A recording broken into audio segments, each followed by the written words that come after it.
We're here today at the REEdI Symposium. It's showing what the program is all about.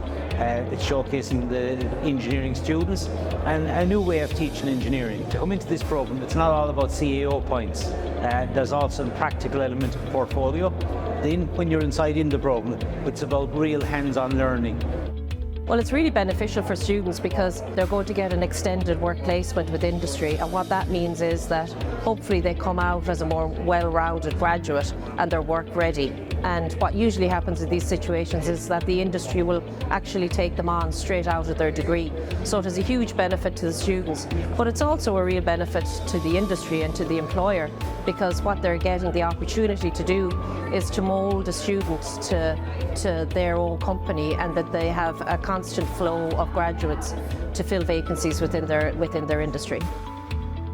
You rarely get the opportunity to meet first year or second years. It's a great opportunity, and I think it is important that we engage with them very early on. Great for the students as well to get that kind of experience to present to companies. So this is my bucket wheel excavator. It's motorised as well.